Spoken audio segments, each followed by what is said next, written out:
Hello everyone, my name is Bob Braden and I'm a farmer in Scott County, Iowa. I live by Eldridge and I've had the privilege to farm all my life.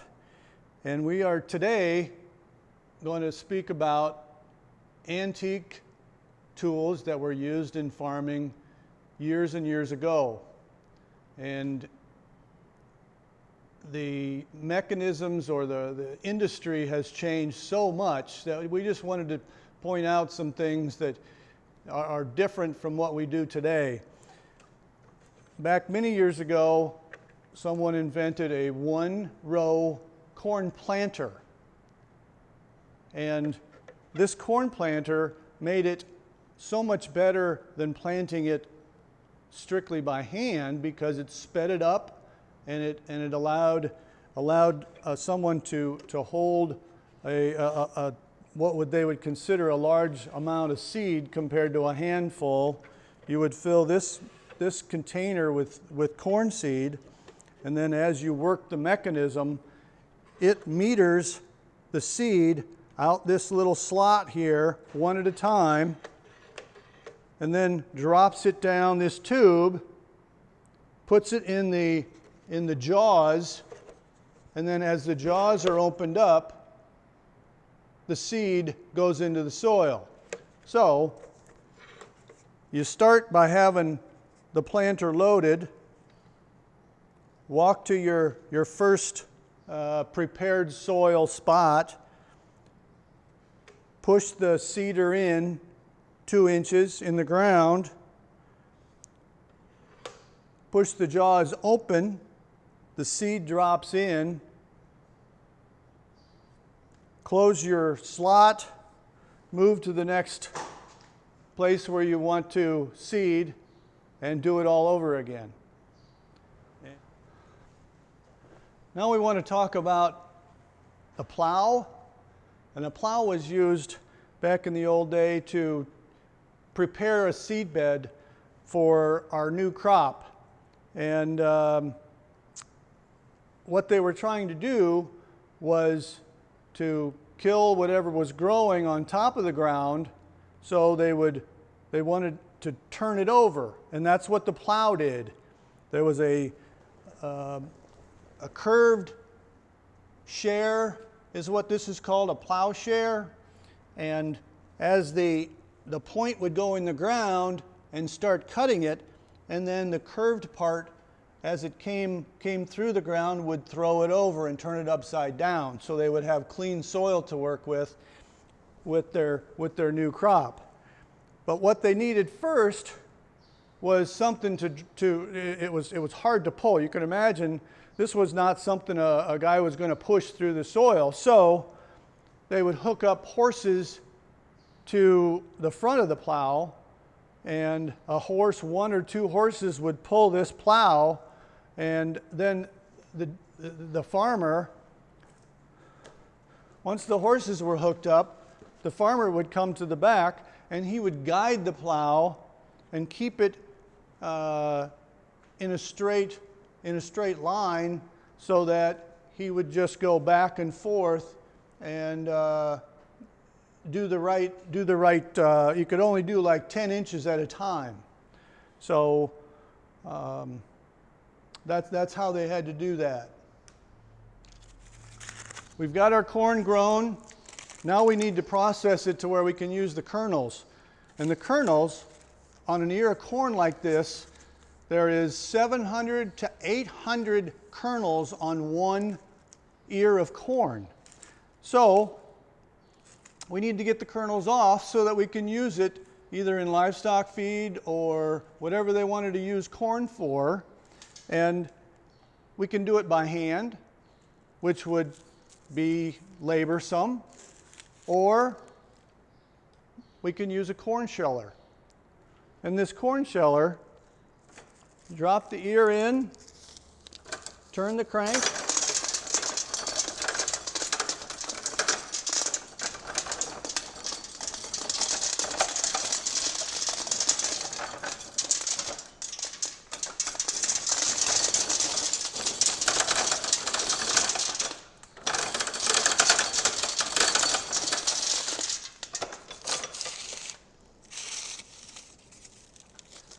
all the kernels come off of the cob. The cob is unbroken, and then they can use the cob for any other purpose, like bedding. It's a dry, it makes a bed for their other animals. What type of animals would that be used for the bedding? Cattle, hogs, mainly. And then over here, what is this? This is just another kind, and that's another variety of corn sheller. It does the same thing.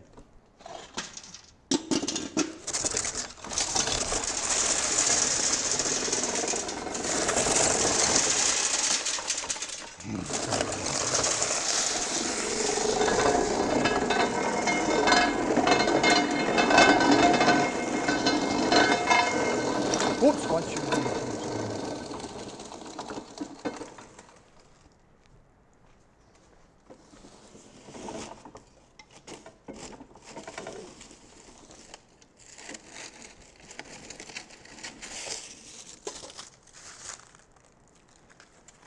Now we're here talking about a corn dryer.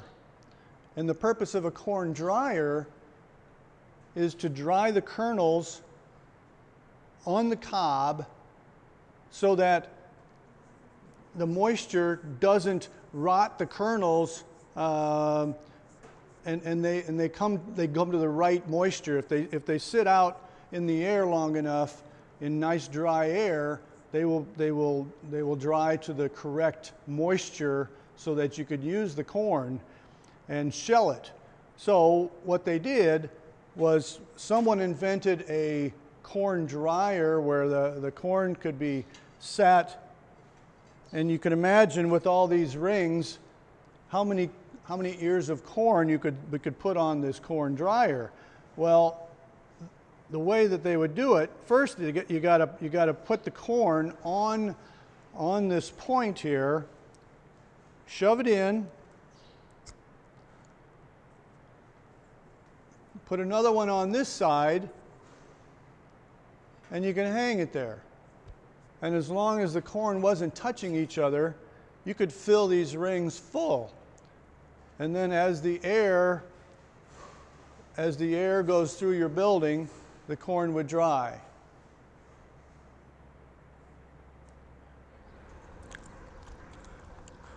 Good afternoon, everybody. I'm Ryan Heilig with Kunow Implement here in DeWitt, Iowa. I farm with my dad on a small farm just west of the store.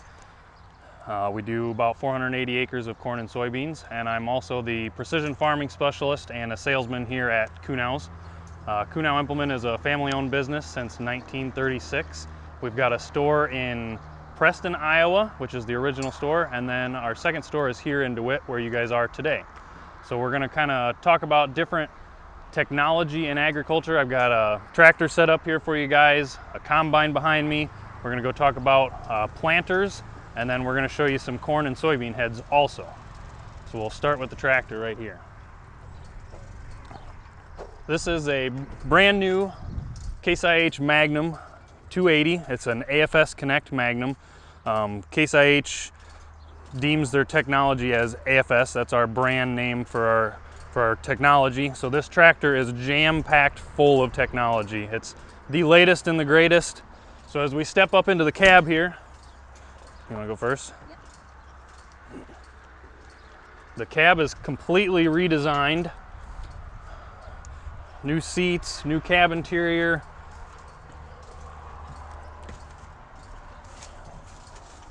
We've got an all-new instrument cluster over on the right-hand side of the cab. We've got an all-new display on your armrest that runs all of the tractor functions. We can run tractor functions through the armrest. A lot of them will have different interfaces. You can turn your radio up and down on the display or on the radio. New steering wheel design. So the one on the left is our clutch, and you have to push the clutch down to get into gear and get out of park. The other two are our left brake and our right brake for the left rear and the right rear tires. And then the pedal over there is essentially a gas pedal. They call it a foot inching pedal. You can run the throttle on that, as well as the throttle that you would conventionally use is right here. So I would call this your accelerator pedal in a car, kind of. But in order to make this tractor go faster, you have to shift up and shift down with your shifter. So you use a combination of gear shifts and throttle to make yourself go faster. So this tractor that we're sitting in here could be used for multiple different applications. It's a 280 horsepower tractor, and what that equates to is it is the equivalent of 280 horses. So back in the day we used to use horses to pull farm implements, and now we don't really use horses as much, so we relate our tractors in terms of horsepower. It's essentially the work of 280 horses. So we could use this tractor for planting, running an auger cart, doing some tillage, some vertical tillage. We could do some deep tillage if we had a smaller pieces of equipment. But this is, in today's standards, this is kind of a mid-sized tractor. We go all the way up to 620 horse is the largest tractor that Case makes.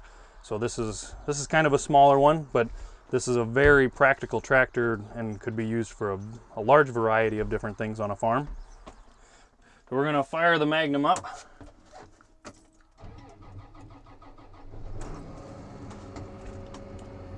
So our Case IH AFS Pro 1200 display is booting up. We've got all of our lights on our remotes that came on. We've got our A-post display over here in the corner. Shows our fuel level, engine temperature, oil pressure, what gear we're in, our miles per hour, our engine RPM is all displayed on there. These are all things that farmers would use as they're going across the field and make sure they're not running out of fuel, see what ground speed they're running. How fast can this tractor go? This tractor will go, this is a third, what is it? It says on the back. This one has the 30-mile-an-hour transmission. So a lot of the tractors go 25 mile an hour. A lot of the newer ones, you can option up and get a faster tractor that'll go 30 mile an hour.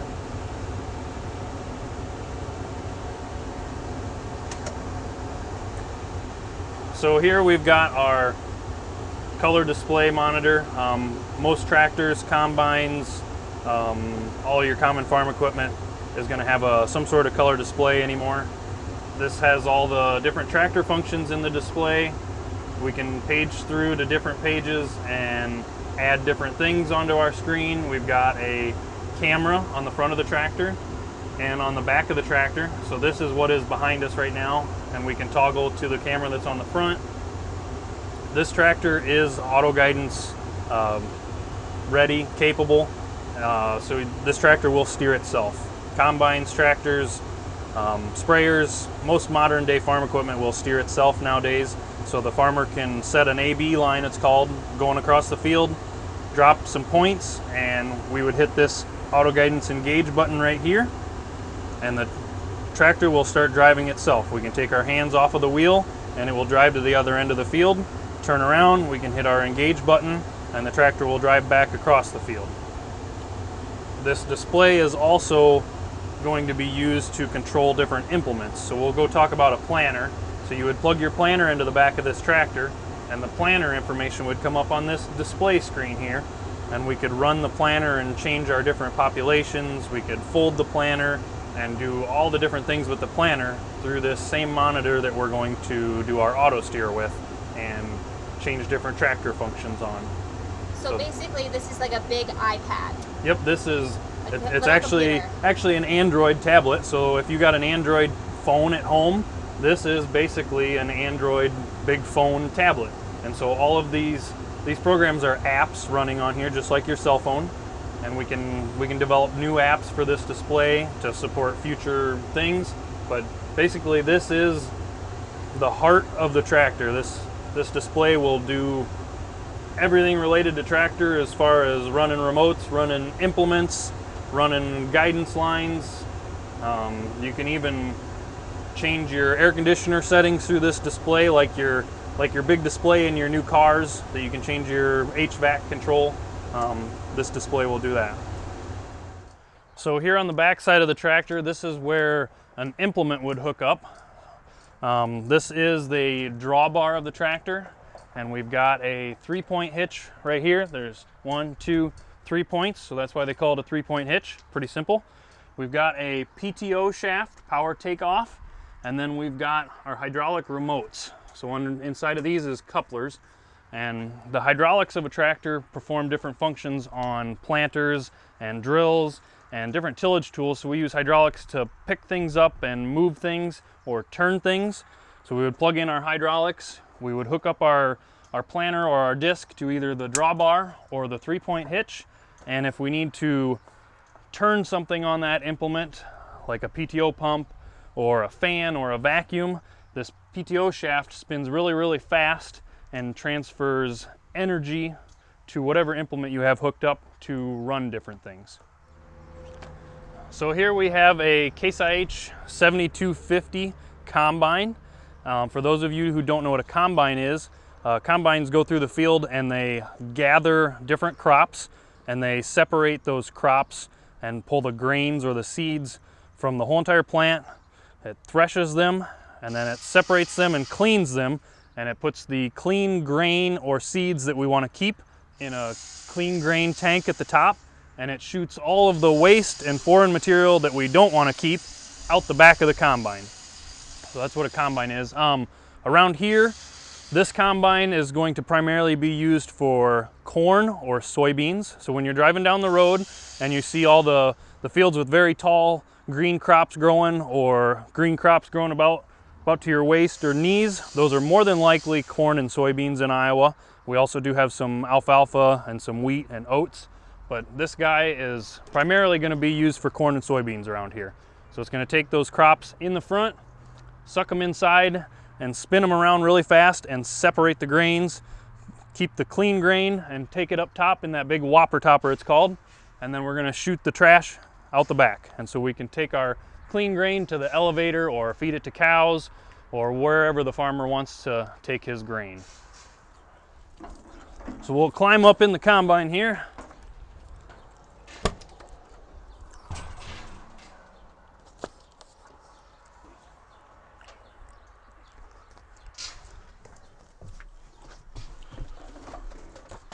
So inside we've got another precision farming display, kind of like our Magnum over there.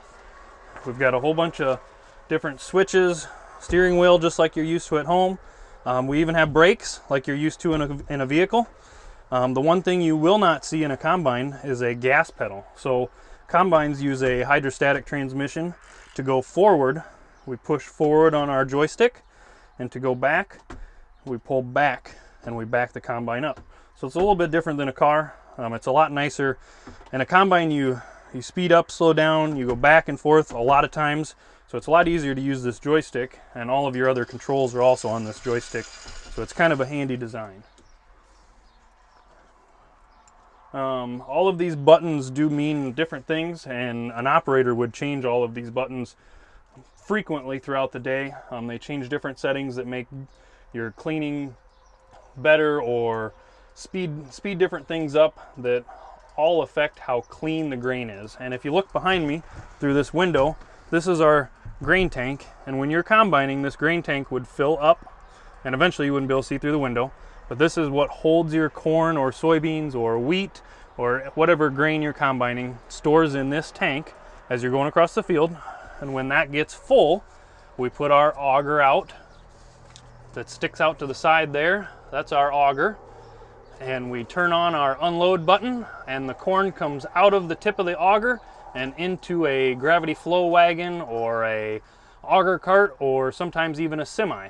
And that semi is used to transport that grain to town or to your bins or to a drying setup.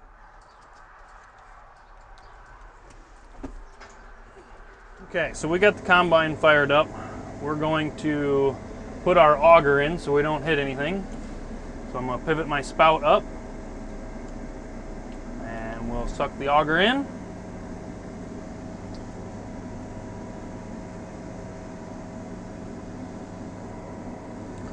And we'll get our steering wheel adjusted. So now, in order to move, we're going to take our parking brake off.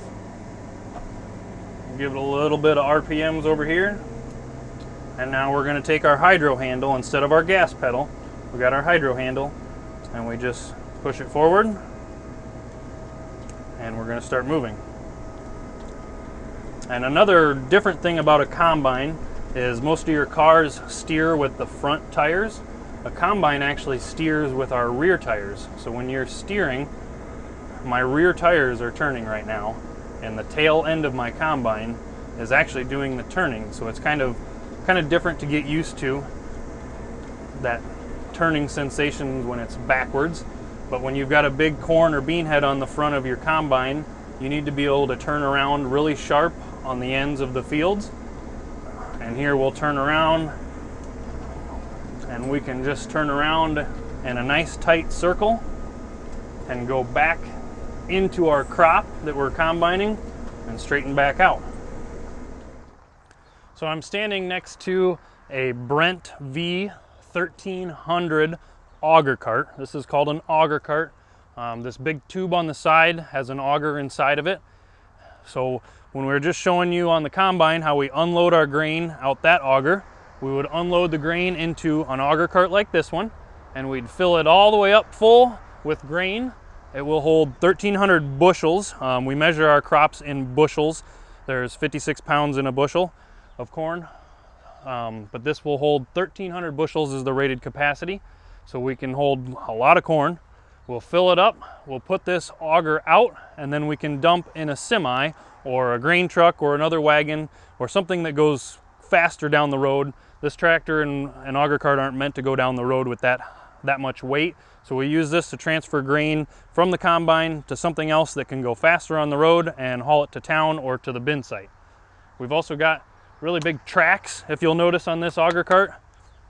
These are for reducing compaction. Compaction is a huge issue in fields, especially when we have a lot of rain and it doesn't dry out. These tracks greatly reduce the compaction. So compaction is weight being put down in the field and crushing that soil profile. And with bad compaction, we have poor oxygen, poor moisture infiltration. So farmers want to reduce compaction, and these tracks do a really good job of spreading the weight evenly over the surface, so we're not shoving weight down in one spot. Okay, so right here we've got a Case IH 1250 24 row planter.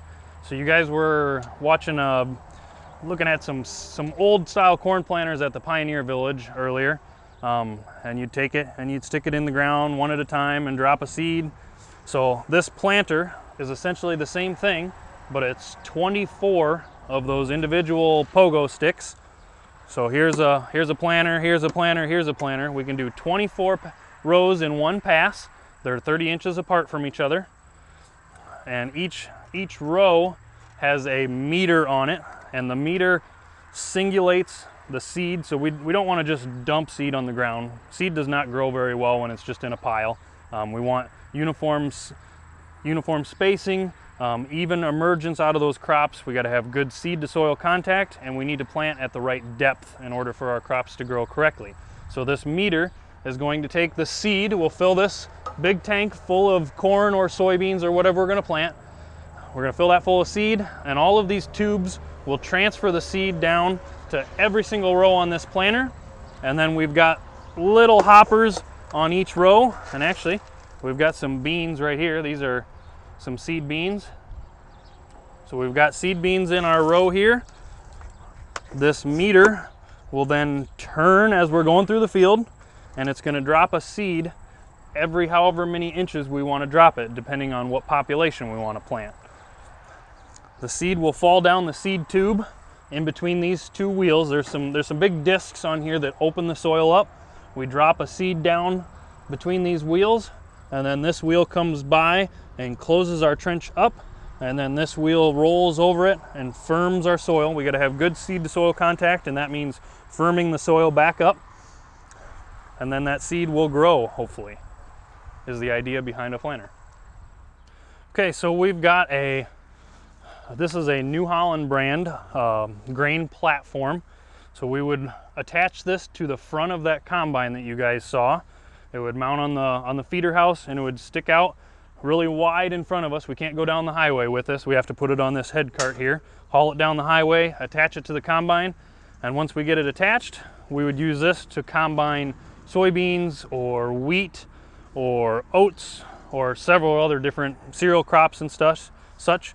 So we've got a sickle bar on the front of this head, and there's a whole bunch, the sickle bar is a whole bunch of knives, and these knives move back and forth really quick, thousands and thousands of times, and they're really sharp. You don't ever want to stick your fingers in them. And this cuts off the plant really close to the ground, usually a couple inches off the ground. And then this big reel here above my head, this is going to be always spinning and pulling the crop into the head. And when it gets over the cutter bar, it will fall against this auger, and this auger is going to be turning, and the auger will draw the crop in across the head and into the center, and it will get sucked into the combine, and then the combine is going to do its job. Okay, so here we have a draper header. There's a lot of similarities between this head and the platform we just looked at.